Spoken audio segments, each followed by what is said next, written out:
Namaku Arini, seorang perempuan berusia 32 tahun yang bisa dibilang cukup mapan secara finansial. Hidupku kuhabiskan untuk bekerja keras membangun karir di sebuah perusahaan konsultan besar di Jakarta.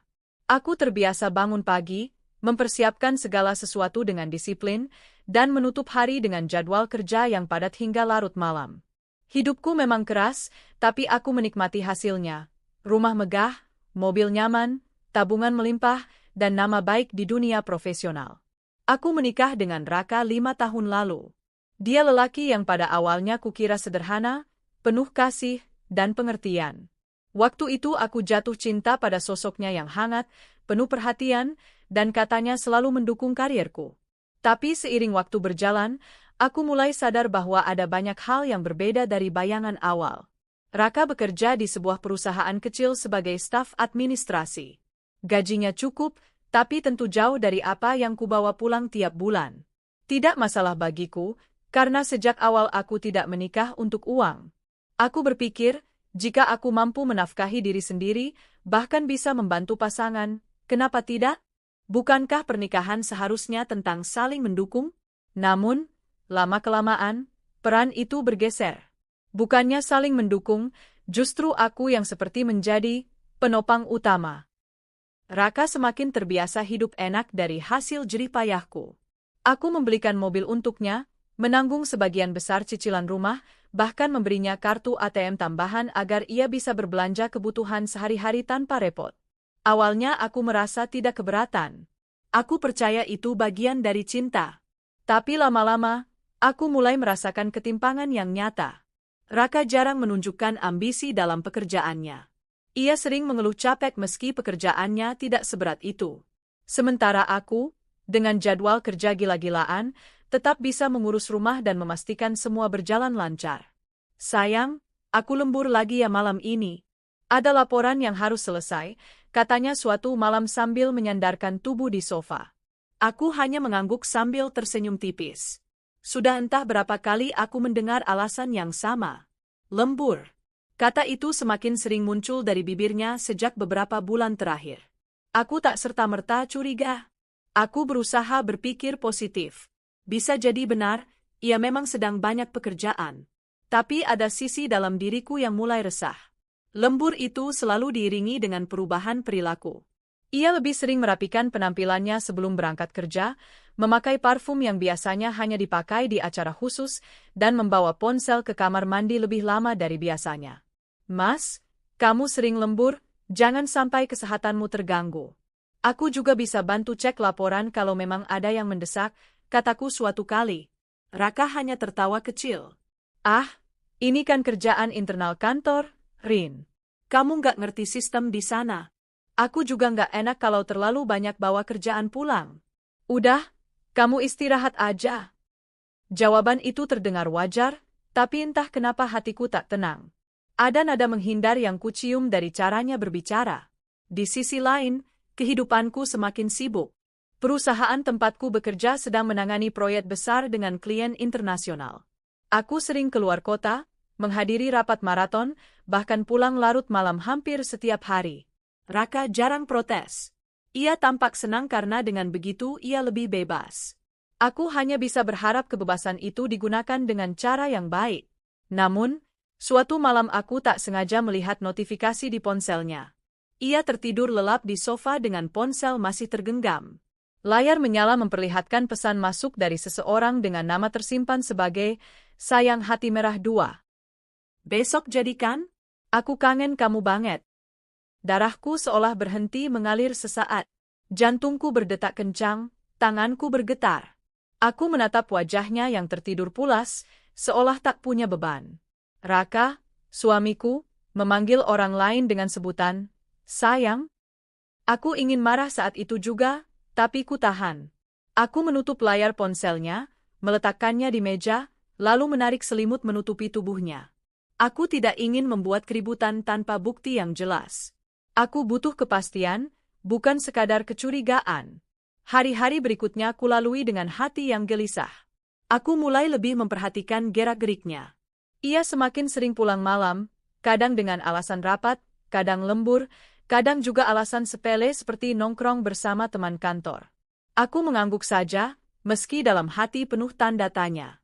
Sampai suatu sore, sahabatku, Nadia, menghubungiku. Rin, aku nggak bermaksud bikin kamu sakit hati, tapi aku tadi lihat Raka di mall. Dia jalan sama seorang perempuan. Cantik, modis. Mereka kelihatan deket banget. Aku terdiam. Pikiranku berputar cepat. Nadia bukan tipe orang yang suka mengada-ada. Aku percaya dia. Tapi aku tetap mencoba menguatkan diri. Oh ya? Mungkin itu teman kantornya, jawabku berusaha tenang. Terserah kamu mau percaya atau enggak. Tapi mataku enggak salah lihat, Rin. Mereka bukan sekadar teman kantor. Cara mereka jalan bareng, itu kayak pasangan. Suara Nadia terdengar ragu-ragu, seolah menyesal sudah mengatakan kebenaran.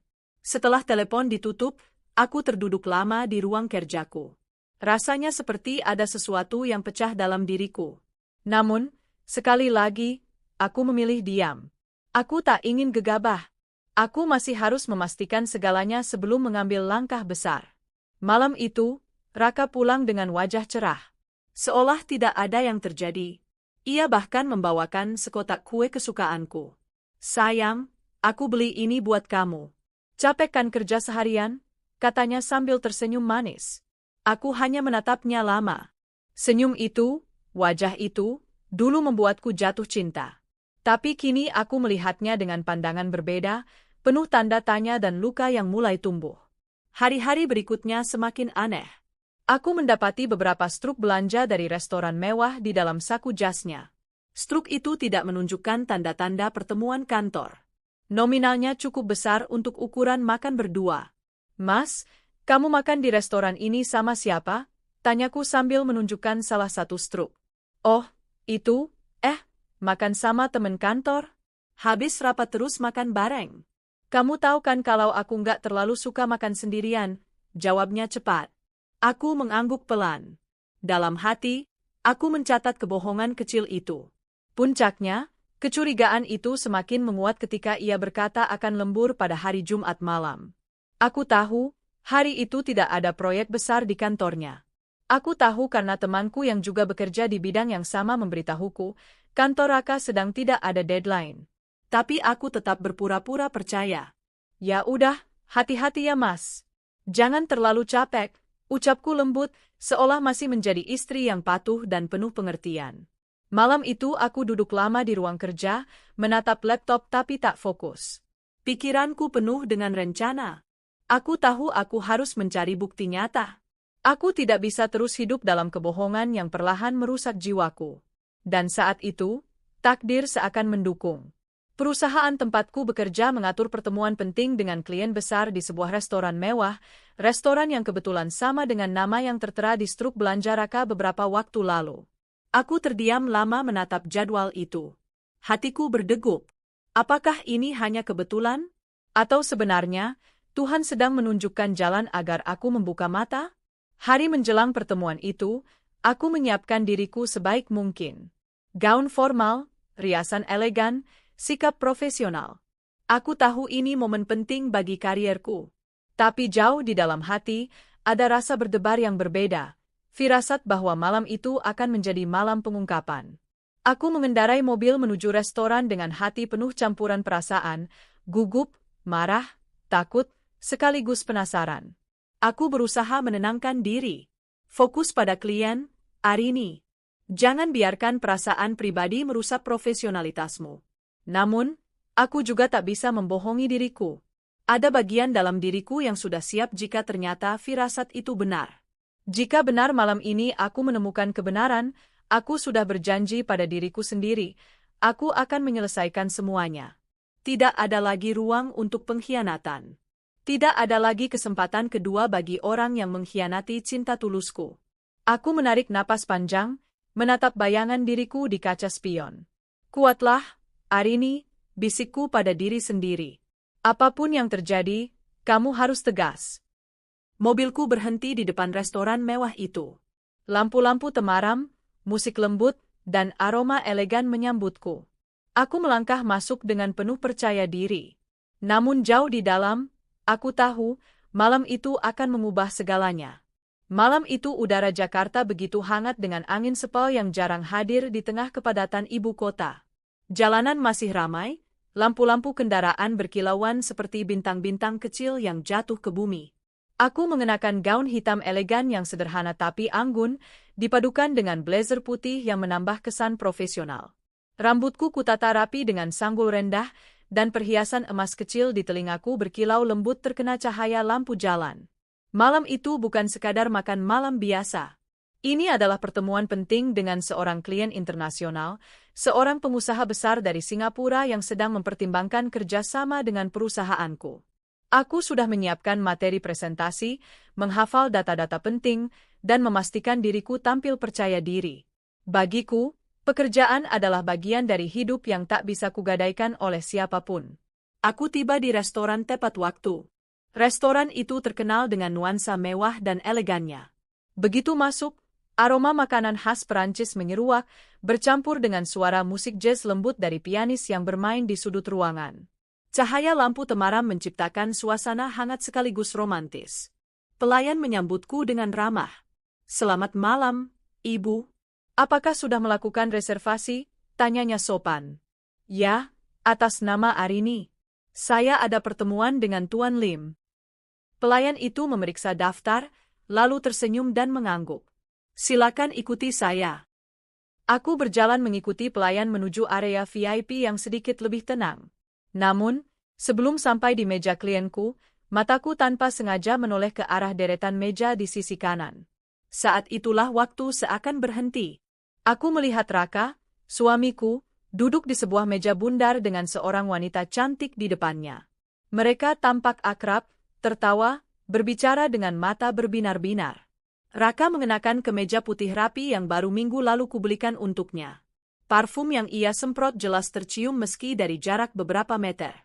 Wanita itu, dengan gaun merah yang menonjolkan lekuk tubuhnya, tersenyum manis sambil menyentuh tangan Raka di atas meja. Tatapan mereka jelas bukan tatapan rekan kerja.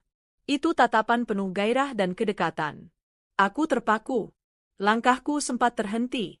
Jantungku berdegup kencang, darahku seakan mendidih. Dunia seolah berputar lebih cepat.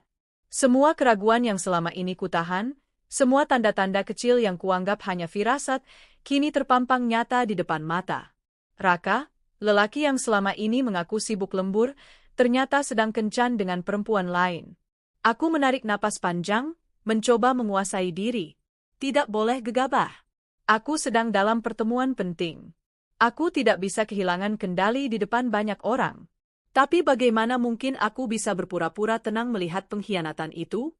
Pelayan menoleh padaku, tampak bingung karena langkahku berhenti. Aku segera tersadar, lalu tersenyum tipis. "Oh, silakan duluan. Saya akan ke meja klien setelah ini." Pelayan itu mengangguk lalu berlalu.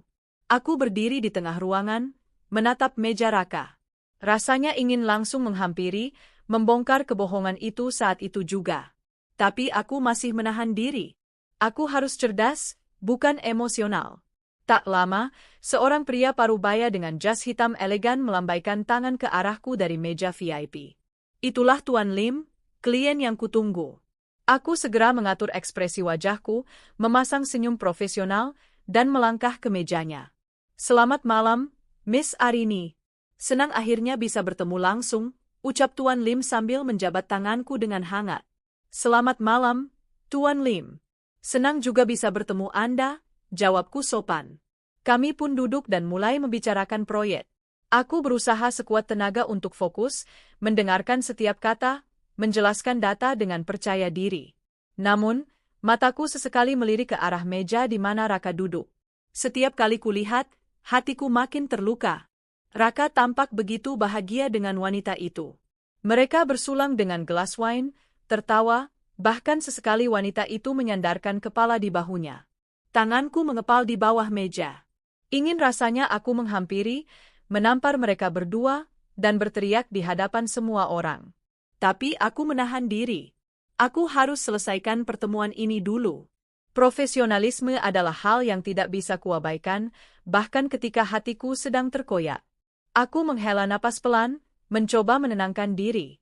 Kata-kata Tuan Lim tentang kontrak kerja sama terdengar seperti gema jauh di telingaku. Aku berusaha mengulang data dalam kepalaku agar tetap fokus. Setelah hampir 1 jam berdiskusi, pertemuan itu akhirnya selesai dengan hasil yang cukup positif. Tuan Lim tampak puas dengan presentasiku. Miss Arini, saya suka cara Anda bekerja. Saya akan mempertimbangkan kontrak ini lebih lanjut. Terima kasih sudah meluangkan waktu. Terima kasih juga, Tuan Lim. Saya berharap kerjasama ini bisa segera terjalin, jawabku dengan senyum yang tetap kutahan meski hatiku sakit. Begitu Tuan Lim pamit, aku menatap jam tanganku. Rasanya inilah waktunya. Aku tidak bisa menunda lebih lama. Aku harus menghadapi Raka sekarang juga. Aku berdiri, melangkah dengan langkah mantap menuju meja mereka. Setiap langkah terasa berat tapi juga penuh tekad. Orang-orang menoleh ketika aku berjalan, mungkin karena penampilanku yang formal dan penuh percaya diri.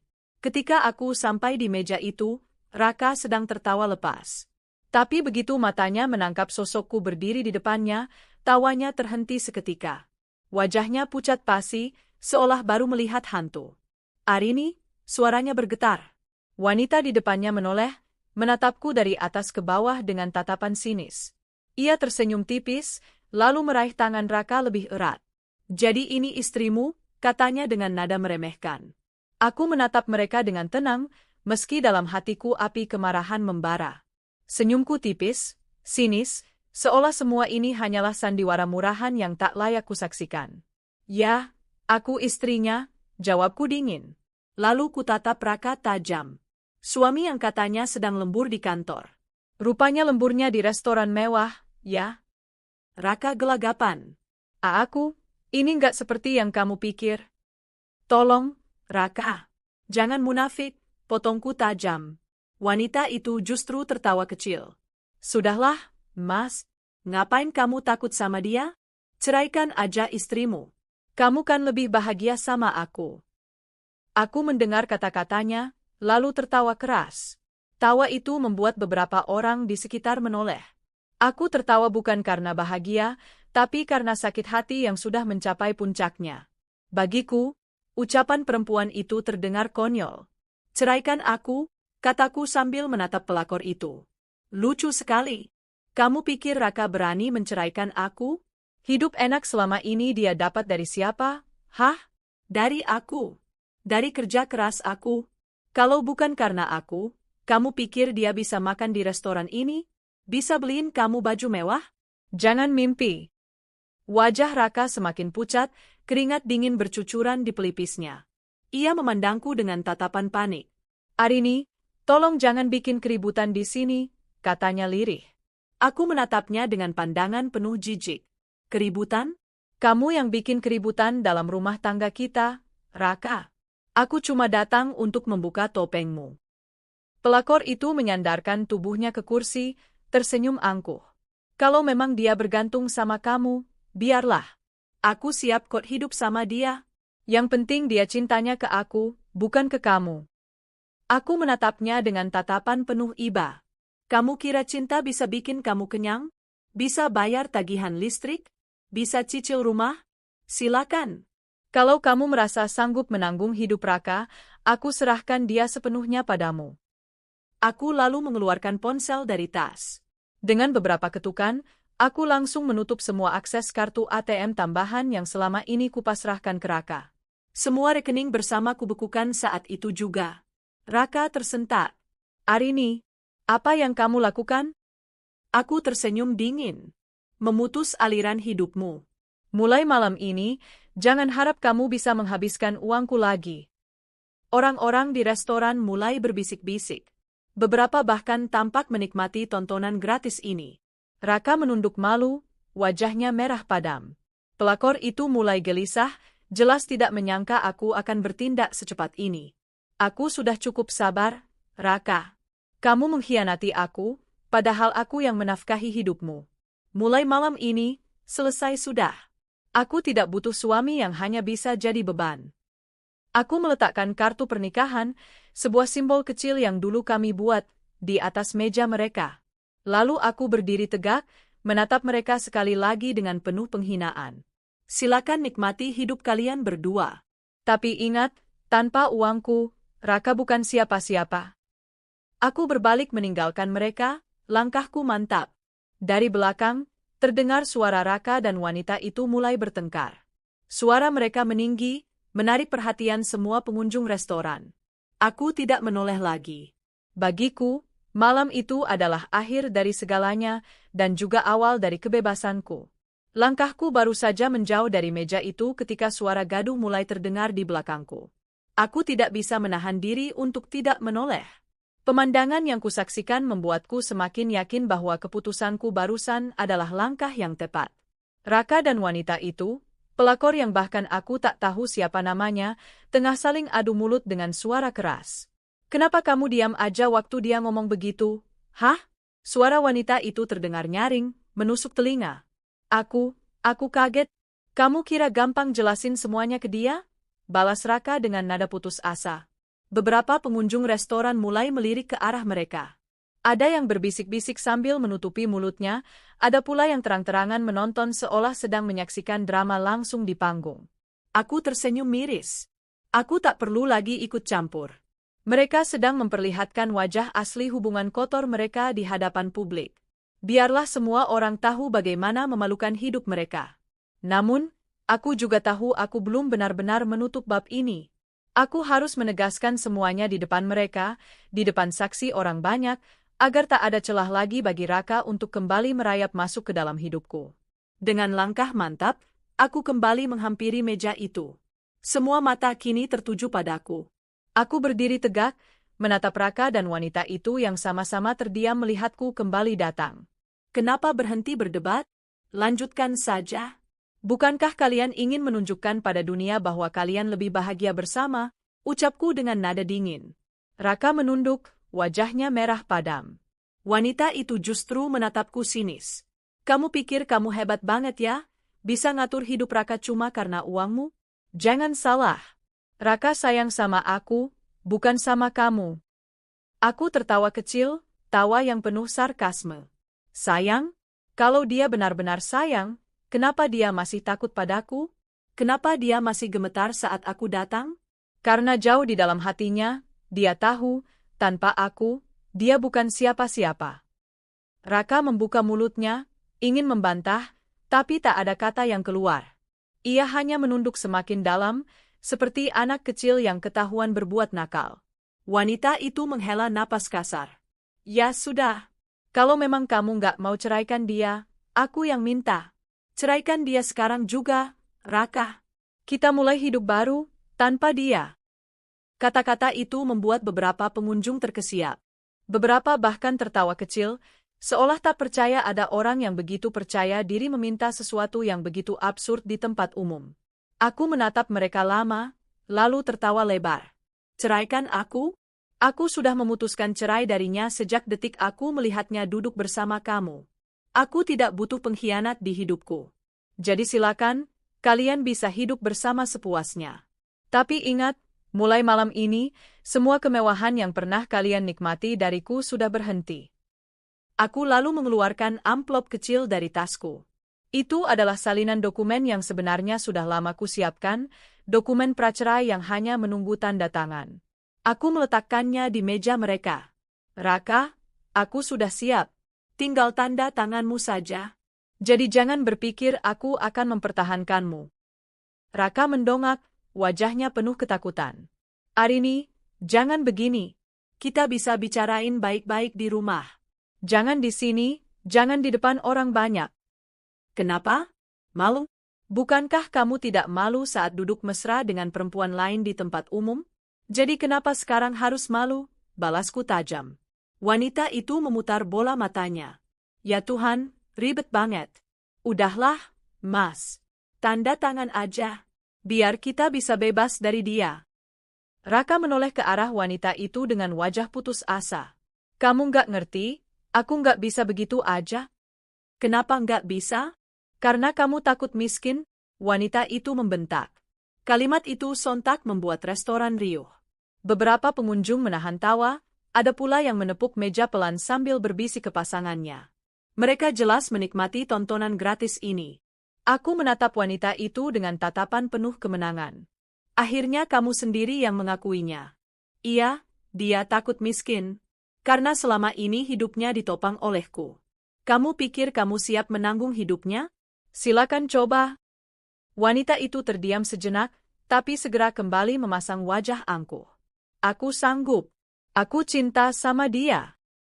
Aku mencondongkan tubuhku sedikit, menatap matanya dalam-dalam.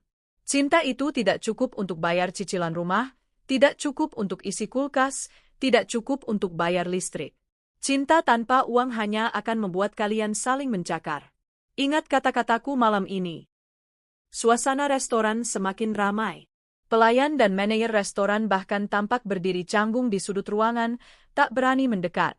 Raka akhirnya meledak. Cukup, Arini. Jangan hina aku di depan orang banyak. Aku menatapnya dingin. Aku tidak menghina, Raka. Aku hanya mengatakan kebenaran yang selama ini kamu sembunyikan di balik wajah manismu. Kamu malu? Harusnya kamu malu sejak pertama kali berbohong padaku. Aku lalu mengambil gelas air di meja mereka, meneguknya sedikit, lalu meletakkannya kembali dengan tenang. Nikmati hidup barumu. Mulai malam ini, kamu tidak punya akses ke rumahku, ke kantorku, bahkan ke hidupku. Kamu bebas. Tapi kebebasan itu artinya juga bebas dari semua kenyamanan yang pernah kuberikan. Raka terdiam. Wanita itu gelisah, mengguncang lengannya. Mas, ayo pergi. Kita nggak butuh dia lagi. Raka tidak bergerak. Matanya kosong, wajahnya pucat. Ia seperti menyadari bahwa kehidupannya yang nyaman baru saja runtuh dalam sekejap. Aku berdiri tegak, merapikan blazerku, lalu menatap mereka sekali lagi. Selamat menikmati pilihan kalian. Semoga betah hidup tanpa fasilitas dariku. Aku berjalan pergi, meninggalkan mereka yang masih saling berdebat. Saat aku melangkah keluar dari restoran, aku masih bisa mendengar suara-suara mereka yang semakin keras. Wanita itu menuduh Raka pengecut, Raka membela diri, keduanya saling menyalahkan. Para pengunjung restoran kini benar-benar memperhatikan mereka, beberapa bahkan merekam dengan ponsel. Aku tersenyum pahit. Biarlah dunia tahu siapa mereka sebenarnya. Aku tidak peduli lagi. Bagiku, malam itu aku bukan hanya mengakhiri sebuah pernikahan, tapi juga melepaskan beban besar dari pundakku. Aku melangkah keluar restoran dengan kepala tegak. Udara malam menyambutku, seolah memberi pelukan hangat setelah luka yang dalam. Di belakang sana, Raka dan pelakor sedang saling mencabik, menunjukkan betapa rapuhnya hubungan mereka. Dan aku merasa lebih kuat dari sebelumnya. Aku tahu, malam itu hanyalah awal. Masih ada perjalanan panjang setelahnya, tentang perceraian, tentang melepaskan bayangan masa lalu, dan tentang membangun hidup baru tanpa seseorang yang pernah kucintai tapi memilih mengkhianatiku.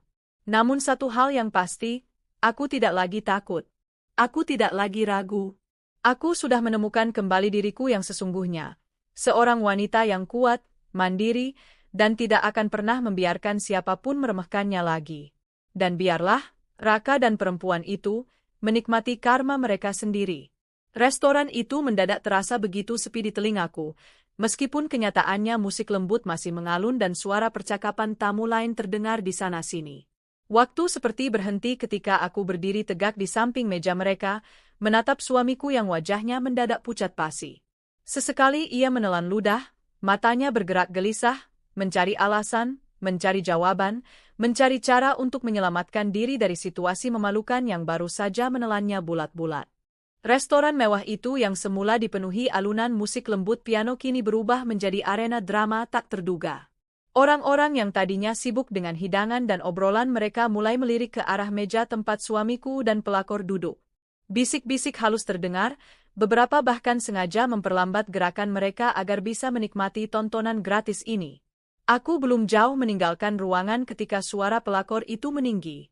Apa-apaan ini, Mas? Kau biarkan saja dia menghinaku di depan umum begitu? Mana keberanianmu? Katanya kau sudah tidak cinta sama dia. Katanya kau mau hidup denganku.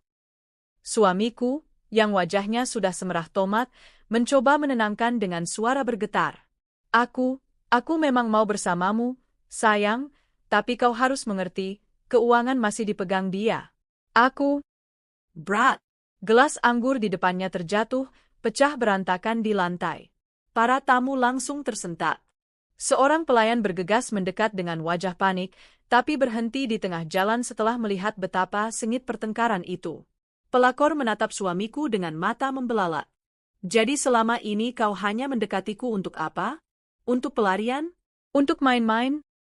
Lalu apa gunanya aku bertahan denganmu kalau kau tak bisa melepaskan dirimu dari bayangan istrimu itu? Bukan begitu. Aku benar-benar mencintaimu. Suamiku berusaha meraih tangannya, tapi pelakor menepis kasar. Cinta apa kalau masih bergantung pada uang istrimu? Aku tidak butuh pria pengecut yang bahkan tidak bisa berdiri di atas kakinya sendiri. Beberapa orang di meja sebelah sudah terang-terangan menonton. Ada yang menutup mulut menahan tawa, ada pula yang menggeleng-gelengkan kepala dengan ekspresi kasihan. Bahkan salah satu pria parubaya di sudut ruangan berbisik kepada pasangannya, inilah akibatnya kalau hidup cuma numpang istri. Pasangannya terkekeh pelan, meski mencoba menutupinya dengan serbet. Aku berdiri agak jauh, di dekat pintu masuk restoran, sengaja tidak langsung pergi. Aku ingin melihat bagaimana sandiwara ini berakhir. Dalam hati ada rasa getir, tentu saja. Namun di atas segalanya, ada kepuasan yang tak bisa kututup-tutupi. Akhirnya topeng mereka terlepas di depan umum. Suamiku mencoba meredam keadaan. Dengar, aku bisa jelaskan. Aku hanya butuh waktu. Dia terlalu kuat, aku tidak bisa begitu saja meninggalkannya. Tapi aku janji, aku akan urus semuanya. Aku akan... Pelakor sudah tak sabar. Kapan? Kapan, Mas? Kau tahu aku sudah menunggu cukup lama. Kau pikir aku betah jadi simpanan diam-diam? Aku juga ingin pengakuan, aku ingin kau bawa aku masuk ke hidupmu secara resmi. Nada suaranya kian meninggi. Kini hampir semua mata tertuju pada mereka. Pelayan-pelayan mulai berbisik-bisik, bahkan manajer restoran mendekat dengan ekspresi bingung, tak tahu harus menghentikan atau membiarkan. Suamiku gelagapan. Ia mengusap wajah dengan kedua tangannya, keringat dingin bercucuran meski pendingin ruangan bekerja maksimal. Aku tidak bisa menceraikannya sekarang. Kalau aku lakukan itu, aku kehilangan segalanya. Rumah, mobil, pekerjaanku, semuanya atas nama dia. Aku tidak punya apa-apa tanpa dia. Kalimat itu meluncur begitu saja, dan aku bisa melihat seketika ekspresi pelakor berubah drastis. Wajahnya memucat, bibirnya gemetar, dan matanya menatap kosong ke arah suamiku. Jadi benar, katanya lirih namun penuh amarah. Selama ini kau hanya menempel padanya karena hartanya. Kau tidak pernah benar-benar serius denganku, bukan? Bukan begitu. Aku sungguh-sungguh mencintaimu, teriak suamiku, nyaris putus asa. Pelakor berdiri mendadak, kursinya bergeser hingga menimbulkan bunyi berderit keras. Cukup, aku muak dengan omong kosongmu. Kau tak lebih dari parasit yang tidak bisa hidup tanpa uang perempuan. Kalimat itu sontak menimbulkan gelombang kecil di antara para penonton yang semakin ramai. Ada yang tertawa terbahak, ada pula yang bersorak lirih seakan sedang menonton adegan film. Aku berdiri tegak di pintu, menatap mereka berdua dari kejauhan. Ada rasa iba, tapi lebih banyak rasa puas. Selama bertahun-tahun aku memelihara suami yang ternyata tak lebih dari benalu. Malam ini, di hadapan banyak saksi, ia dipermalukan oleh kekasihnya sendiri. Suasana restoran benar-benar kacau. Manajer restoran mencoba mendekat, berbicara dengan nada sopan. Maaf, Bapak, Ibu, mohon jaga ketertiban. Tamu lain merasa terganggu. Pelakor langsung menatapnya garang. Apa kau tidak lihat aku sedang dipermainkan pria ini? Dia sudah menghancurkan hidupku. Sayang, jangan teriak-teriak, semua orang melihat kita. Suamiku mencoba menenangkan, tapi pelakor menepis tangannya sekali lagi, bahkan sampai hampir mengenai wajah seorang pelayan yang kebetulan lewat. Aku tidak peduli. Biar semua orang tahu, laki-laki ini pengecut. Dia hanya bisa hidup dari istrinya, tidak punya harga diri, teriaknya lantang. Seketika, riuh rendah memenuhi ruangan. Beberapa orang sudah mengeluarkan ponsel mereka, merekam kejadian itu diam-diam. Aku bisa bayangkan, besok atau lusa, Video ini mungkin akan beredar luas di media sosial. Dan aku tidak keberatan. Biarkan dunia tahu siapa dia sebenarnya. Aku akhirnya melangkah keluar. Angin malam menyambutku di pelataran restoran. Aku menarik napas panjang, mencoba meredakan gemuruh emosiku.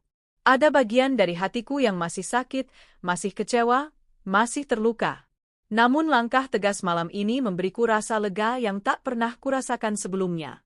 Di dalam, suara teriakan pelakor masih terdengar samar, bercampur dengan suara suamiku yang memohon-mohon. Aku tidak perlu kembali, karena aku tahu pertengkaran itu hanya akan semakin mempermalukan mereka. Aku menyalakan mobilku dengan tangan yang sedikit bergetar, tapi senyum tipis terukir di bibirku. Malam ini adalah titik balik. Malam ini, aku membebaskan diriku dari belenggu parasit bernama suami, sekaligus membiarkan dunia menyaksikan kehancurannya. Dan aku tahu, ini baru awal dari karmanya. Restoran mewah itu sebenarnya terkenal dengan suasananya yang tenang, romantis, dan eksklusif. Lampu gantung kristal di langit-langit memancarkan cahaya lembut, meja-meja tertata dengan jarak yang cukup agar setiap pasangan merasa memiliki ruang privat, dan musik piano mengalun pelan dari sudut ruangan. Namun malam itu, seluruh harmoni runtuh oleh suara-suara keras dari satu meja yang menjadi pusat perhatian. Aku berdiri agak jauh, di dekat pintu masuk. Mataku tak lepas dari suamiku dan wanita itu. Dari sini, aku bisa melihat dengan jelas bagaimana wajah suamiku bergantian memerah dan pucat, bagaimana tangannya gemetar saat mencoba meraih tangan selingkuhannya, dan bagaimana wanita itu dengan penuh emosi menepisnya. Tadinya, aku berniat langsung keluar begitu selesai menonaktifkan semua akses rekening suamiku. Namun hatiku menolak. Ada semacam dorongan dalam diriku untuk tetap menyaksikan akhir dari drama ini. Mungkin terdengar kejam, tapi aku merasa ini adalah momen yang sudah sepatutnya kuperoleh. Melihat dengan mata kepala sendiri bagaimana orang yang selama ini mengkhianatiku kehilangan kendali dan dipermalukan di hadapan banyak orang. Dialog mereka semakin memanas. Pelakor itu bersuara lantang, nadanya tinggi penuh amarah. Kau bilang padaku sudah lama tidak bahagia bersamanya. Kau bilang aku adalah duniamu sekarang. Tapi nyatanya, hanya karena dia menutup akses uangmu, kau mendadak berubah jadi pengecut. Kau ini laki-laki atau tidak? Hah? Suamiku memohon dengan wajah putus asa. Sayang, aku tetap cinta padamu. Aku harus realistis. Aku tidak bisa langsung menceraikannya. Aku butuh waktu. Percayalah padaku. Waktu? Perempuan itu terbahak sumbang.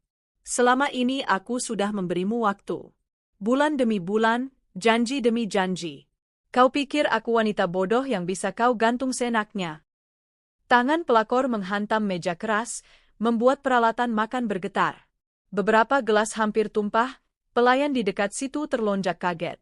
Bisik-bisik tamu mulai terdengar jelas. Dari meja sebelah, seorang wanita muda bergumam sambil menutupi mulutnya dengan tangan. Astaga, ini kayak drama Korea banget, ya. Tapi nyata. Pasangannya, seorang pria berjas, menyeringai. Bedanya, kalau di drama, biasanya si pria kaya raya. Ini, kok kayaknya justru kebalik. Lihat deh, si suami jelas-jelas panik begitu istrinya pergi. Ada lagi pasangan parubaya yang duduk di sudut. Sang istri berbisik, kasihannya, istrinya. Pantas saja dia tadi keluar dengan kepala tegak, rupanya semua ini karena ulah suaminya. Sang suami menimpali sambil menggeleng, bukan kasihan, tapi salut. Lihat caranya. Tegas sekali. Perempuan macam itu pantas dipuji.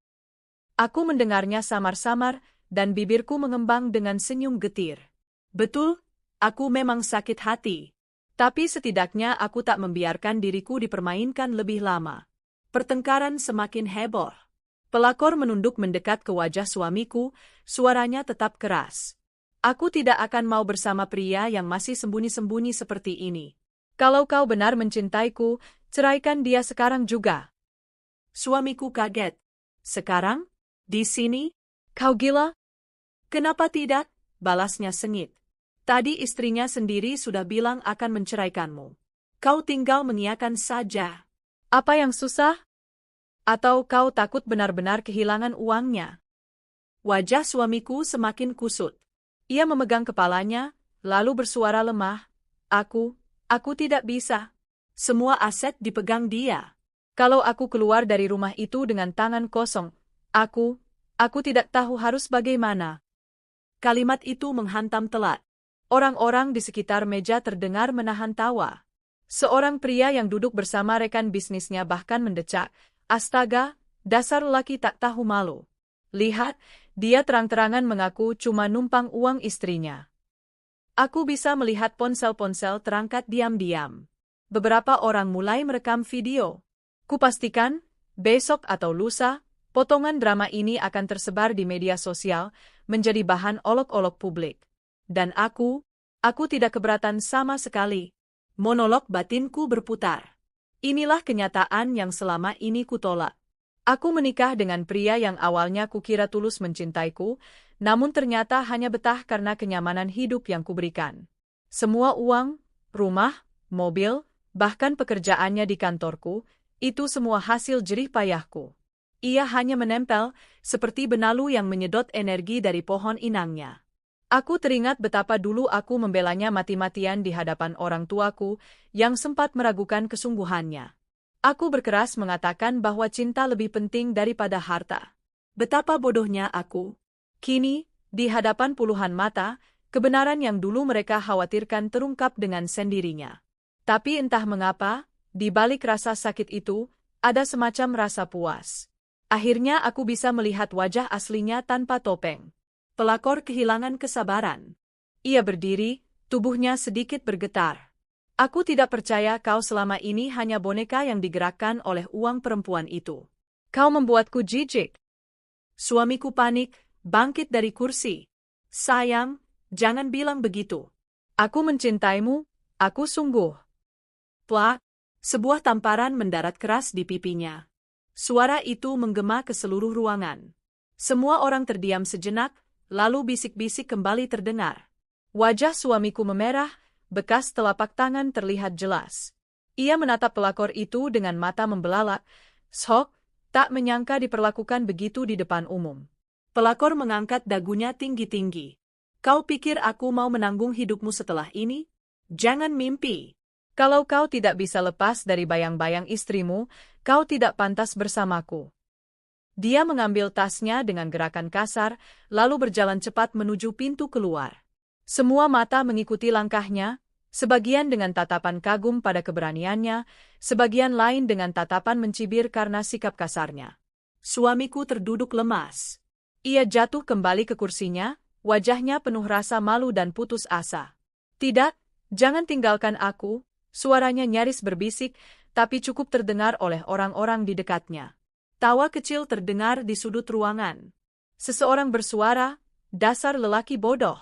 Sudah selingkuh, ditinggal pula." Pelayan bergegas membersihkan meja mereka yang kacau, gelas pecah, piring berantakan, minuman tumpah ke taplak putih. Semua itu menjadi saksi nyata dari keruntuhan harga dirinya malam itu. Aku masih berdiri di dekat pintu, menyaksikan semuanya. Dadaku naik turun, perasaan bercampur aduk, sakit, lega, puas, dan marah sekaligus. Aku tahu satu hal pasti, hidupku akan lebih tenang tanpa dia. Dan untuk pertama kalinya, aku merasa benar-benar bebas. Sebelum keluar, aku sempat menoleh sekali lagi. Suamiku menunduk, wajahnya tertutup kedua tangan. Orang-orang menatapnya dengan ekspresi yang tidak bisa ia lupakan, kasihan bercampur hinaan. Ia tidak lagi punya wibawa. Aku melangkah keluar restoran dengan kepala tegak, seolah baru saja memenangkan perang besar. Angin malam menyambutku, membawa aroma kebebasan yang selama ini tidak pernah kurasakan. Malam itu, aku tahu, hidupku memasuki babak baru. Dan suamiku? Ia baru saja merasakan awal dari karmanya. Hari itu menjadi titik balik dalam hidupku. Setelah malam memalukan di restoran mewah itu, aku tidak mau menunda satu detik pun untuk menyelesaikan masalah rumah tanggaku. Aku sudah terlalu lama bersabar, terlalu lama membiarkan suamiku hidup di bawah sayapku seperti burung manja yang hanya tahu makan dari tangkapan pasangannya. Kini, sudah cukup. Kesabaranku sudah habis. Malam itu juga, saat aku pulang ke rumah, aku duduk di ruang kerja pribadiku, membuka laptop, dan langsung menghubungi pengacaraku. Besok pagi, kita mulai proses perceraian, kataku dengan suara dingin di telepon. Di seberang sana, pengacaraku hanya terdiam sejenak sebelum menjawab, "Baik, Bu. Saya akan menyiapkan semua berkas yang diperlukan. Apakah Anda ingin proses cepat atau normal?" "Aku ingin cepat," jawabku tegas. "Aku ingin orang itu keluar dari hidupku secepat mungkin. Tak ada gunanya menahan-nahan sesuatu yang sudah busuk." Malam itu aku tidak menangis. Tidak ada air mata, tidak ada ratapan, tidak ada penyesalan. Yang ada hanyalah ketegasan dan keyakinan. Aku sadar bahwa aku sedang menutup satu pintu besar dalam hidupku, tetapi aku juga yakin aku akan segera membuka pintu lain yang jauh lebih terang. Pagi harinya, suasana rumah sudah berbeda. Suamiku yang biasanya masih tidur ketika aku berangkat kerja, kini berdiri gelisah di dapur, menungguku. Wajahnya pucat, matanya sembab seperti kurang tidur. "Kita perlu bicara," katanya lirih. Aku hanya melemparkan sekilas pandang padanya sambil merapikan jas kerja yang sudah kusetrika semalam. "Tentang apa lagi? Bukankah semuanya sudah jelas di restoran kemarin?" Aku bisa jelaskan," ucapnya terbata. Aku tertawa kecil, sinis. "Jelaskan apa? Bahwa kamu memang sengaja berbohong soal lembur? Bahwa selama ini uangku kamu gunakan untuk bersenang-senang dengan perempuan itu? Atau jelaskan bagaimana kamu dengan mudahnya membiarkan perempuan lain menyuruhmu menceraikan istrimu?" Dia menunduk, tidak bisa menatap mataku. "Aku Wilaf?" Aku mengulang kata itu dengan nada mengejek. "Wilaf kalau sekali, 2 kali. Tapi kamu sudah berkali-kali pulang terlambat, berkali-kali berbohong, berkali-kali menipu. Itu bukan hilaf, itu pilihan. Dan aku juga memilih, sekarang, memilih untuk mengakhiri semuanya." Dia menegakkan tubuhnya, mencoba terlihat tegar, tapi aku bisa melihat jelas ketakutan di matanya. "Jangan gila, kamu tidak bisa menceraikanku begitu saja. Aku suamimu." "Salah," potongku dingin. "Kamu mantan suamiku mulai hari ini. Aku sudah hubungi pengacara. Proses perceraian segera dimulai. Jadi, jangan coba-coba menginjak rumah ini lagi. Kamu boleh keluar sekarang, bawa barangmu. Aku tidak peduli kemana kamu pergi. Rumah ini milikku. Perusahaan itu milikku. Dan semua kenyamanan hidup yang pernah kamu nikmati, itu dariku. Mulai sekarang, berhenti bermimpi." Wajahnya pucat pasi, seolah darahnya tersedot keluar. Kamu sungguh tega." "Tega?" Aku mendekat padanya, menatap tepat ke matanya. "Tega adalah saat kamu duduk manis dengan perempuan itu sementara aku berjuang mencari nafkah. Tega adalah saat kamu berbohong, menutupi perselingkuhanmu dengan alasan lembur. Jadi jangan bicara tentang tega padaku. Aku hanya adil.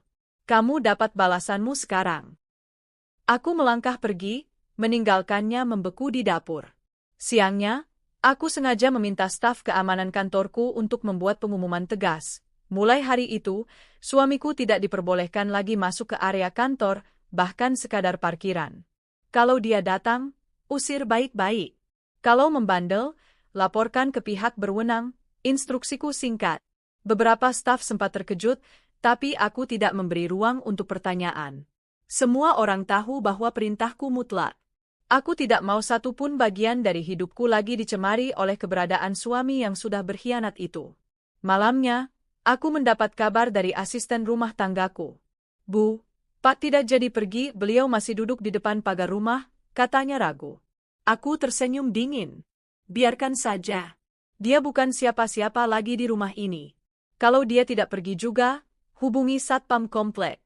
Jangan biarkan dia masuk. Rumah ini bukan tempatnya lagi. Hatiku benar-benar sudah membeku untuknya. Tak ada lagi rasa iba, tak ada lagi kenangan manis yang bisa menahanku. Semuanya telah hancur oleh ulahnya sendiri. Beberapa hari kemudian, aku menghadiri sidang pertama perceraian. Di ruang sidang, suamiku mencoba menunjukkan wajah sedih, seolah dia adalah korban. Dia mengeluh, berusaha membuat hakim simpati padanya. "Yang mulia, istri saya terlalu sibuk bekerja, tidak memperhatikan saya sebagai suami," katanya dengan nada merajuk. Aku hanya menatapnya dengan senyum tipis. Dalam hati aku ingin tertawa.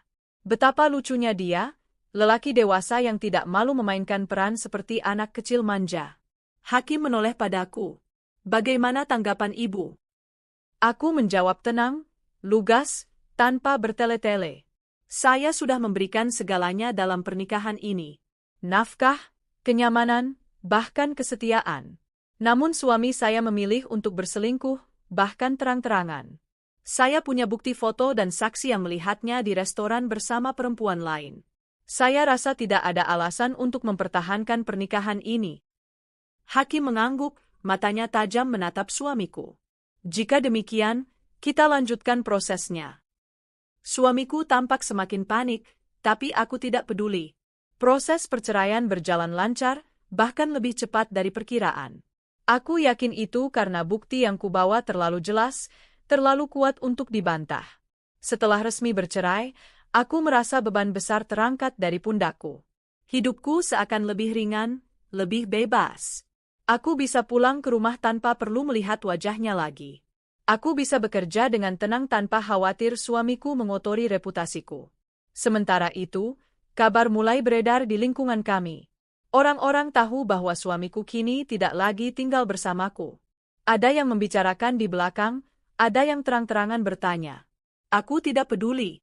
Biarlah mereka tahu. Biarlah mereka melihat bahwa aku memilih harga diriku sendiri ketimbang mempertahankan lelaki tak berguna. Dan benar saja, beberapa hari setelah perceraian, aku mendengar kabar dari seorang kenalan bahwa suamiku kini menumpang hidup dengan pelakor itu. Katanya mereka tinggal di apartemen kecil, ujar temanku dengan nada geli. Pelakor itu kelihatan tidak betah, soalnya mantanmu tidak punya penghasilan. Aku tertawa lepas mendengarnya. Seperti menonton drama murahan yang akhirnya mendapat ending sesuai skenario keadilan.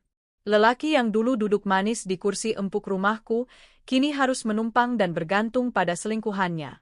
Namun, aku tahu, keadaan itu tidak akan berlangsung lama. Pelakor yang dulu begitu percaya diri, lambat laun akan muak menanggung beban hidup. Dan mantan suamiku? Aku tahu dia tidak punya kemampuan apapun untuk bertahan. Aku hanya duduk manis, menunggu karma bekerja. Hidup memang adil, meski terkadang jalannya berliku. Aku tidak perlu mengotori tanganku untuk membalas dendam pada lelaki yang telah mengkhianatiku. Aku hanya perlu diam, menyingkir, dan membiarkan semesta bekerja. Dan benar saja, hanya dalam hitungan minggu setelah perceraian kami, kabar tentang mantan suamiku mulai terdengar kemana-mana.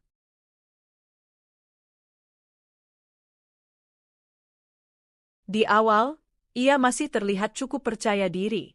Aku sempat mendengar dari seorang teman bahwa ia sering berfoto dengan muka bahagia di media sosial, menunjukkan seolah hidup mereka bahagia.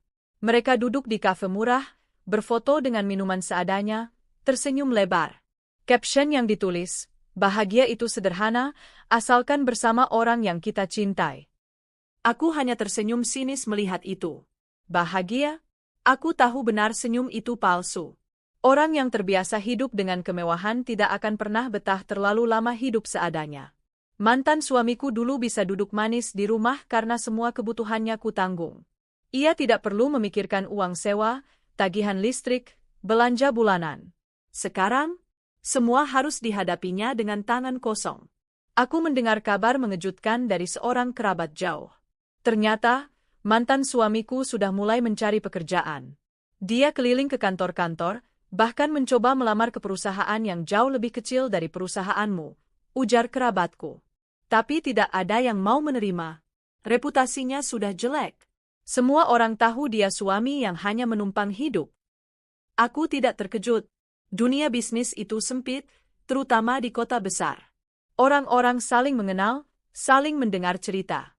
Bagaimana mungkin ada yang mau menerima pria yang dikenal sebagai suami parasit? Aku bisa membayangkan wajahnya yang lelah, keringat bercucuran saat menenteng map berisi CV, berharap ada yang membuka pintu untuknya. Tapi pintu-pintu itu semua menolak. Sementara itu, pelakor yang dulu begitu percaya diri mulai kehilangan kesabarannya. Aku mendengar kabar bahwa mereka sering bertengkar di apartemen sempit tempat mereka tinggal. Suara ribut bahkan terdengar hingga ke tetangga sebelah. Katanya perempuan itu menuduh mantanmu pemalas, cerita seorang teman yang kebetulan mengenal tetangga mereka. Sementara mantanmu balik menuduh dia matre. Mereka saling menyalahkan. Aku tertawa mendengar kabar itu. Inilah yang kusebut keadilan. Dua orang yang bersatu karena nafsu dan kebohongan tidak akan pernah bisa membangun rumah tangga yang sehat. Suatu sore, ketika aku baru selesai rapat dengan dewan direksi, seorang kenalanku yang bekerja di lembaga rekrutmen bercerita sambil tertawa kecil. Kamu tahu, mantanmu sempat datang ke kantor kami. Dia berharap bisa dapat posisi manajer. Tapi setelah kami cek latar belakangnya, ternyata semua prestasi yang dia klaim itu hanyalah bayangan. Selama ini dia hidup dari nama besar perusahaanmu. Tanpa itu, dia bukan siapa-siapa. Aku mendengarkan dengan ekspresi datar, meski dalam hati aku merasa puas. Selama bertahun-tahun aku sudah tahu kenyataan itu, tapi mendengar orang lain mengakuinya membuat rasa sakit hatiku sedikit terobati. Seiring waktu, mantan suamiku makin terpuruk. Pelakor yang dulu selalu tampil cantik dengan tas dan sepatu mahal mulai terlihat lusuh. Uang simpanan yang mereka miliki terkuras untuk biaya hidup sehari-hari. Aku mendengar mereka bahkan terpaksa pindah dari apartemen ke rumah kontrakan di pinggir kota. Disitulah titik baliknya benar-benar terjadi. Aku tidak menyangka, kabar yang kudengar berikutnya benar-benar membuatku tercengang. Mantan suamiku, lelaki yang dulu begitu percaya diri duduk di sampingku dalam pesta-pesta mewah, kini bekerja sebagai kuli bangunan. Benar, aku lihat sendiri, kata seorang stafku yang kebetulan melewati proyek di daerah pinggiran kota. Dia pakai helm proyek, bawa semen, keringetan. Aku hampir tidak percaya itu dia. Aku terdiam beberapa saat mendengarnya. Bayangan wajahnya di masa lalu langsung muncul di kepalaku, rapi dengan jas mahal, duduk santai sambil memainkan ponsel, sementara aku sibuk menyelesaikan laporan keuangan. Dan kini, dia harus membanting tulang di bawah terik matahari. Aku tidak merasa kasihan. Aku hanya merasa inilah buah dari pilihannya sendiri. Lelaki itu dulu bisa memilih untuk menjadi suami yang setia, mendukung istrinya, dan bersama-sama membangun masa depan. Tapi dia memilih jalan pintas, memilih bersenang-senang dengan perempuan lain. Kini, hasilnya sudah ia terima. Sementara mantan suamiku berusaha bertahan sebagai kuli, hubungan dengan pelakor makin retak. Perempuan itu yang tadinya berharap bisa hidup nyaman, mulai muak. Ia tidak pernah membayangkan hidup dengan kuli bangunan yang pulang dengan baju bau keringat dan saku nyaris kosong. Tetangga mereka bercerita, pelakor itu sering berteriak di malam hari, menyalahkan mantan suamiku karena telah menghancurkan hidupnya. Aku meninggalkan semuanya untukmu, dan sekarang apa? Aku hidup menderita, begitu teriakan yang sering terdengar. Mantan suamiku hanya bisa membalas dengan marah, tapi aku tahu hatinya sudah hancur. Ia bukan lagi lelaki yang dulu. Harga dirinya runtuh, reputasinya rusak, dan kini ia hanya bayangan dari dirinya sendiri. Di sisi lain, hidupku justru semakin baik setelah perceraian. Perusahaan yang kujalankan berkembang pesat, berkat fokus dan ketenangan yang akhirnya bisa kucurahkan tanpa gangguan rumah tangga. Aku mulai sering menghadiri acara bisnis internasional, bahkan bepergian ke luar negeri untuk bertemu investor. Hidupku penuh dengan kesempatan baru, penuh dengan cahaya. Di rumah, aku merasa lebih damai. Tidak ada lagi ketegangan, tidak ada lagi beban. Aku bisa menikmati waktu untuk diriku sendiri, untuk hobiku, untuk orang-orang yang benar-benar peduli padaku. Kadang, aku merenung di balkon rumah sambil menyesap teh hangat, memandang langit malam. Aku bertanya pada diriku sendiri, apakah aku menyesal telah mengakhiri pernikahan itu? Jawabannya selalu sama, tidak. Sama sekali tidak. Waktu terus berjalan, dan setiap kali aku mendengar kabar baru tentang mantan suamiku, aku semakin yakin bahwa hukum alam itu nyata. Apa yang ditanam, itulah yang dituai. Dia menanam kebohongan, perselingkuhan, dan pengkhianatan. Kini dia menuai penderitaan, kemiskinan, dan penghinaan. Aku tidak perlu melakukan apapun. Aku tidak perlu balas dendam secara langsung. Semesta sudah melakukannya untukku. Dan itu jauh lebih indah daripada balas dendam yang bisa kubuat dengan tanganku sendiri. Suatu hari, aku mendengar kabar terakhir tentang mereka. Pelakor itu akhirnya meninggalkan mantan suamiku. Tidak kuat lagi menanggung beban hidup, ia memilih kabur entah kemana. Mantan suamiku benar-benar sendirian, tanpa rumah, tanpa pekerjaan tetap, tanpa cinta. Aku hanya bisa menghela napas panjang, lalu tersenyum kecil. Bukan karena bahagia melihat penderitaannya, tapi karena lega. Lega bahwa aku sudah keluar dari lingkaran setan itu. Lega bahwa aku tidak ikut hancur bersamanya. Dan di lubuk hatiku, aku berbisik pada diriku sendiri, inilah akhir yang pantas untuknya. Inilah karma yang tidak bisa dielakkan. Pagi-pagi sekali, sebelum matahari terbit, mantan suamiku sudah harus bangun. Rumah kontrakan sempit yang ia tinggali pengap dan berdebu, jauh berbeda dengan rumah mewah yang dulu ia nikmati bersamaku. Ia bangun dengan tubuh pegal, sendi-sendi terasa ngilu karena tidur di kasur tipis yang sudah usang. Sarapan? Jangan harap ada roti panggang hangat atau kopi hitam dari mesin espresso. Kini ia hanya bisa meneguk teh murahan dan nasi sisa semalam yang digoreng seadanya. Kadang malah tidak ada sarapan sama sekali, hanya air putih sebelum ia berangkat. Di proyek bangunan, ia harus mengangkat semen, batu bata, besi panjang yang berat. Tangan halusnya yang dulu terbiasa memegang ponsel dan remote TV kini penuh kapalan, pecah-pecah, bahkan sering berdarah. Kulitnya gosong terbakar matahari, wajahnya kusut, dan pakaiannya selalu basah oleh keringat bercampur debu. Teman-teman kerjanya sering memandangnya aneh. Mereka bertanya-tanya, apa benar pria ini dulunya hidup mewah? Ada yang pernah mengenalinya sebagai suami ibu direktur ketika dulu ikut acara perusahaan. Bukankah ini dulu suaminya Bu Arini? Bisik seorang mandor suatu hari. Mantan suamiku hanya menunduk, pura-pura tidak dengar. Malu menggerogoti dirinya, tapi ia tidak bisa berbuat apa-apa. Dunia seakan mempermalukannya setiap hari. Lebih sakit lagi ketika ia mulai bertemu orang-orang lama. Suatu kali, saat sedang mengangkut semen di sebuah proyek dekat pusat kota, seorang kenalan lama lewat. Orang itu berhenti sejenak, menatapnya lama, lalu berkata dengan nada sinis. "Kau? Jadi kuli sekarang? Padahal dulu selalu duduk di mobil mewah."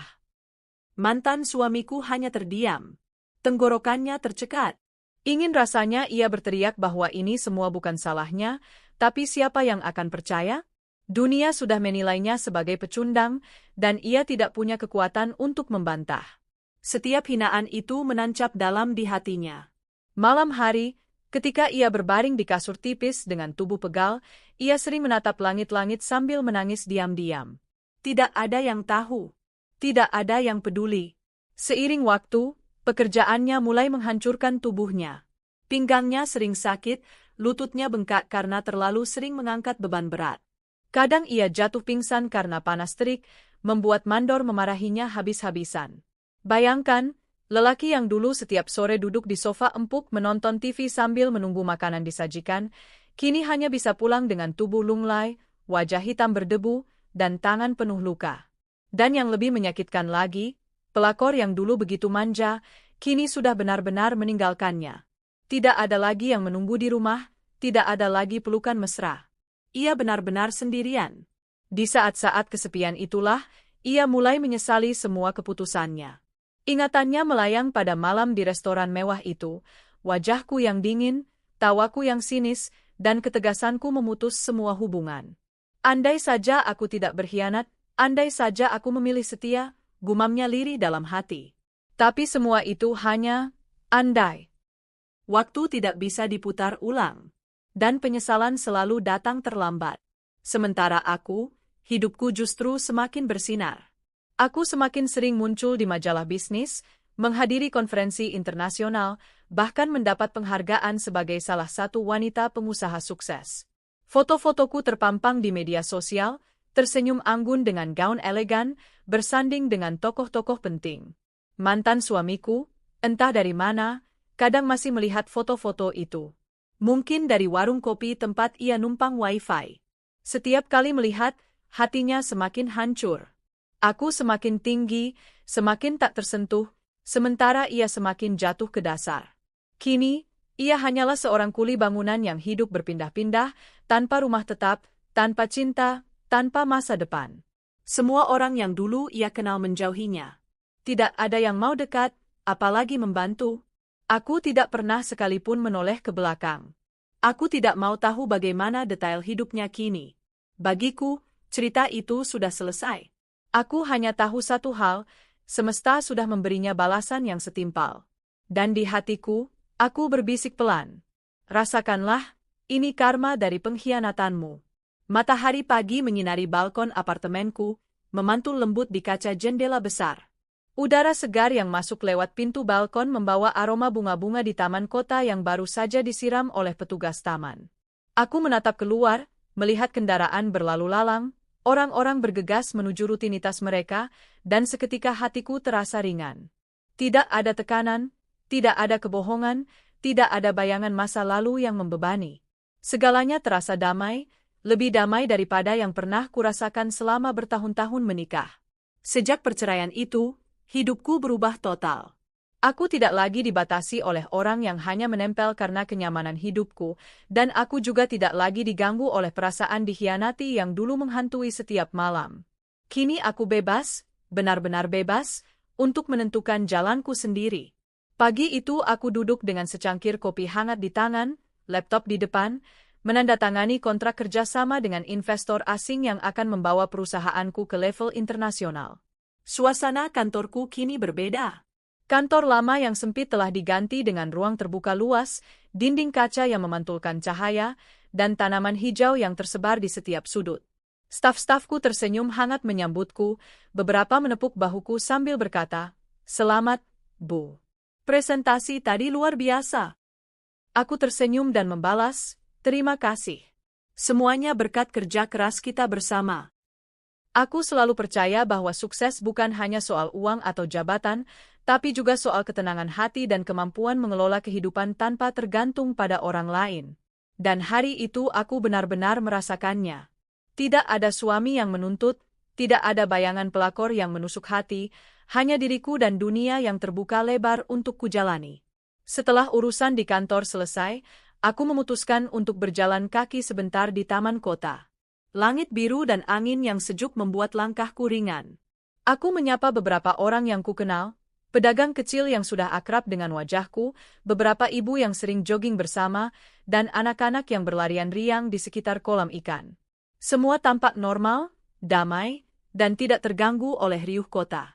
Di tengah jalan, aku bertemu dengan seorang teman lama, Rina. Wajahnya ceria seperti biasanya. Ia tersenyum lebar saat melihatku. "Arini, wah, aku hampir tidak mengenalimu dengan aura yang sekarang ini. Kamu tampak berbeda, lebih tenang dan bersinar," katanya sambil menepuk tanganku. Aku tertawa pelan. "Tenang, Rina, memang terasa lega setelah semua yang terjadi. Rasanya seperti bisa bernapas lagi setelah bertahun-tahun tertahan di ruang gelap." Rina menatapku tajam, seakan ingin membaca semua rahasia yang kubawa. "Aku dengar semuanya dari kantor berita lokal. Mantan suamimu, ya, aku tidak ingin terlalu ikut campur, tapi aku kagum pada caramu menghadapinya. Tidak semua orang bisa sekuat itu."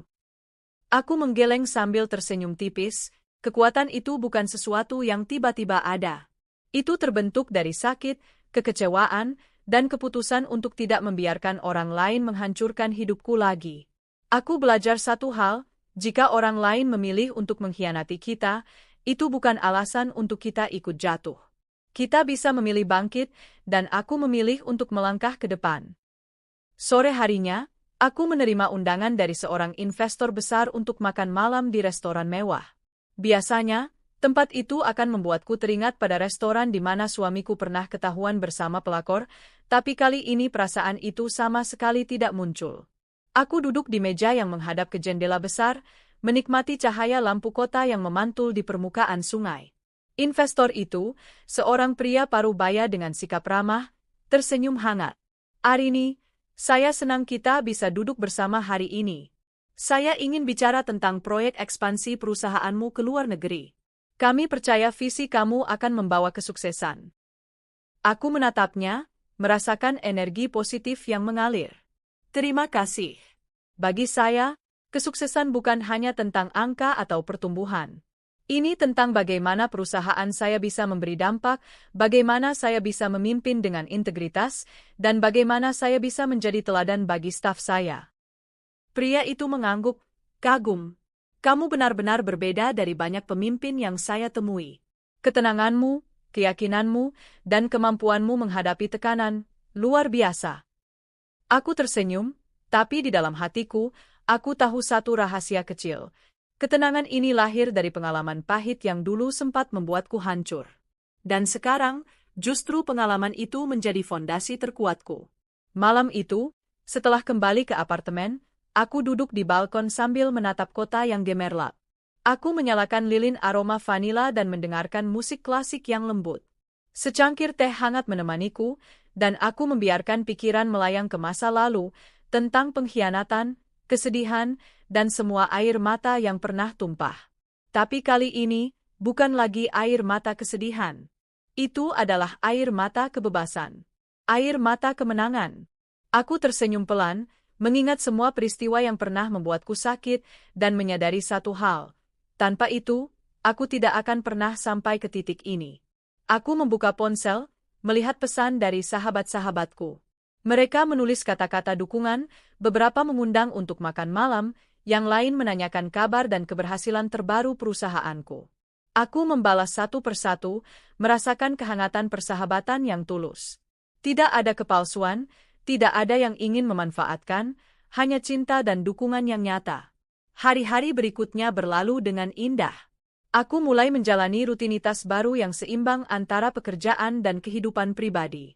Aku menghadiri seminar bisnis internasional, menerima penghargaan sebagai pengusaha wanita sukses, bahkan mulai membuka ruang mentoring untuk perempuan muda yang ingin belajar memimpin dan mandiri secara finansial.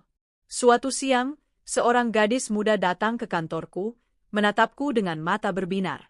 Bu Arini, saya dengar kisahmu, tentang bagaimana kamu bangkit setelah dihianati. Aku ingin belajar darimu. Bagaimana caranya tetap kuat dan sukses? Aku tersenyum hangat, menepuk bahunya. Kamu harus percaya pada dirimu sendiri. Jangan pernah bergantung pada orang lain untuk kebahagiaanmu. Hidup ini milikmu, dan kamu punya kekuatan untuk membuatnya indah. Jangan takut jatuh. Setiap jatuh hanya akan membuatmu lebih kuat. Gadis itu tersenyum, seolah mendapat cahaya baru dalam hidupnya. Aku merasakan kepuasan yang tidak bisa digantikan oleh uang atau harta. Inilah makna sejati dari kekuatan dan kebahagiaan. Bukan apa yang kamu miliki, tapi siapa dirimu dan bagaimana kamu menghadapi hidupmu sendiri. Malam itu, ketika kota mulai sepi dan lampu-lampu jalan memantul di jalan basah setelah hujan sore, aku duduk di balkon lagi. Aku mengingat semua hal yang terjadi, pengkhianatan suami, perselingkuhan, kebohongan, semua drama yang dulu membuatku hancur. Namun kini, semuanya terasa seperti kisah yang jauh. Bukan lagi bagian dari hidupku, tapi pelajaran yang membuatku lebih bijak.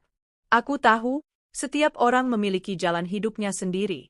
Dan aku memilih jalanku, jalan yang bebas dari kebohongan, jalan yang jujur dengan diri sendiri, dan jalan yang membawa ketenangan serta kebahagiaan sejati.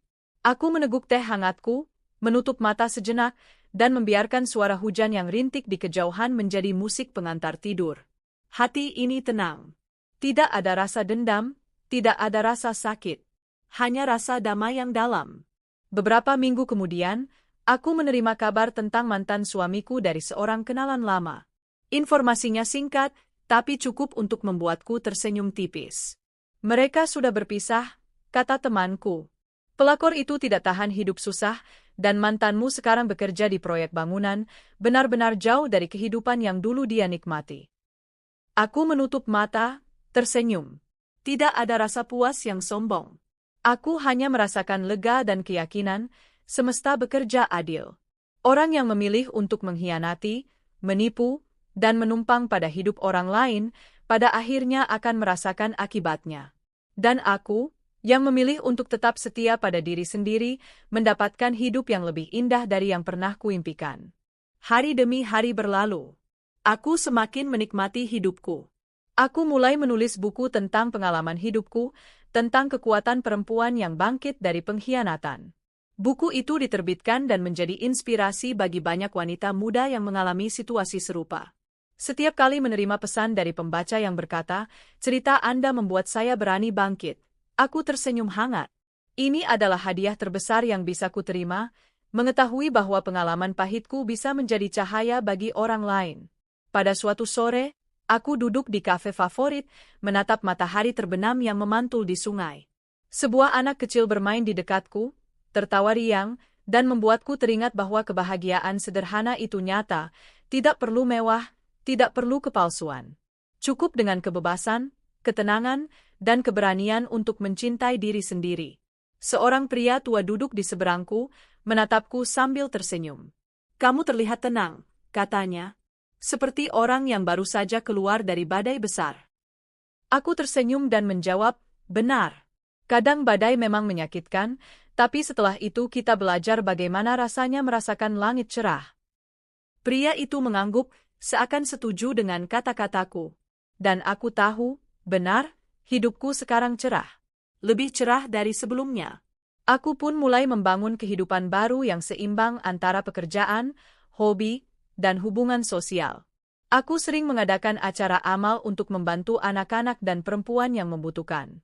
Aku mulai bepergian ke luar negeri, menjelajahi tempat-tempat baru, menemukan pengalaman baru, dan merasakan kebahagiaan yang murni tanpa beban masa lalu. Di malam-malam tertentu, ketika aku menatap bintang dari balkon apartemenku, aku membiarkan diriku tersenyum dan mengingat semua yang terjadi, luka, pengkhianatan, dan pengkhianat itu sendiri. Tapi bukan untuk membenci, bukan untuk sakit hati. Aku tersenyum karena aku selamat. Aku berhasil keluar lebih kuat. Aku menemukan diriku yang sesungguhnya, dan aku bangga pada wanita yang kini berdiri tegak, bebas, dan bahagia ini. Kebahagiaan itu bukan tentang membalas dendam. Bukan tentang melihat orang yang pernah menyakitimu menderita. Kebahagiaan sejati adalah ketika kamu mampu bangkit, menemukan damai, dan membangun hidup yang indah tanpa bergantung pada orang lain. Aku belajar itu, aku hidup itu, dan aku merasakannya setiap detik, setiap napas, dan setiap langkah dalam hidupku. Dan malam itu, di balkon yang sama, dengan secangkir teh hangat dan angin sejuk yang menyentuh wajahku, aku menutup mata, tersenyum, dan berbisik pada diriku sendiri. Ini adalah hidupku, milikku sendiri. Aku bebas. Aku bahagia. Aku utuh. Tidak ada bayangan masa lalu, tidak ada rasa takut, tidak ada air mata kesedihan. Hanya kebahagiaan murni yang mengalir dan keyakinan bahwa masa depan selalu cerah bagi mereka yang berani bangkit dari luka. Dan begitulah, babak hidupku yang penuh luka ditutup dengan indah. Babak baru kini terbuka lebar, dengan segala harapan, kebebasan, dan cahaya yang tak tergoyahkan.